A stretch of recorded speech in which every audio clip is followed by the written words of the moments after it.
Small and medium enterprises in the country face unique challenges which affect their growth and profitability and their ability to participate effectively to sustainable development. Some of these challenges include the lack of required skills and educational know-how on how to run a business, lack of finance, lack of government policy, poor infrastructure, and high cost of doing business in the country.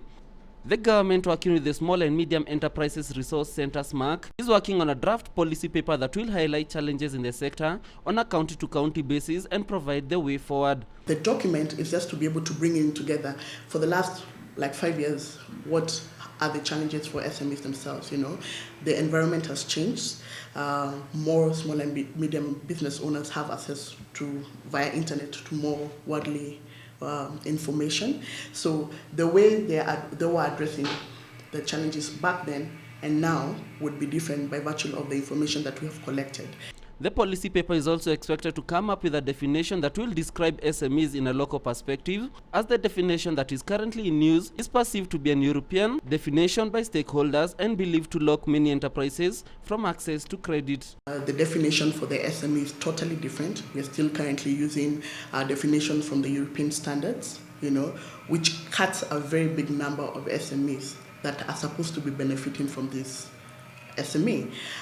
Again, by virtue of looking at who as an SME is, the best definition is usually in finance way, is that they are too big for microfinance, but a bit too risky, for the banks. Lack of a clear definition of SME enterprises in the local context is also believed to hinder successful implementation of the SME fund set by the government.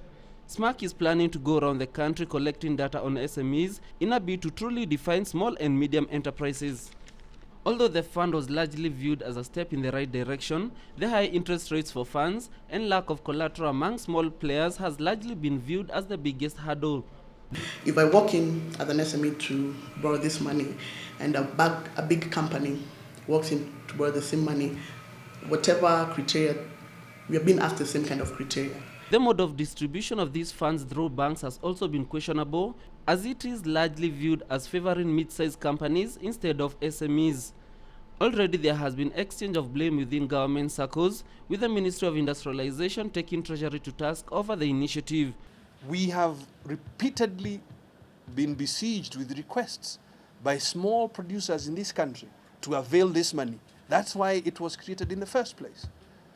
Only for us to discover that some 3 commercial banks are now the big beneficiaries of 3.8 billion of your hard-earned shillings.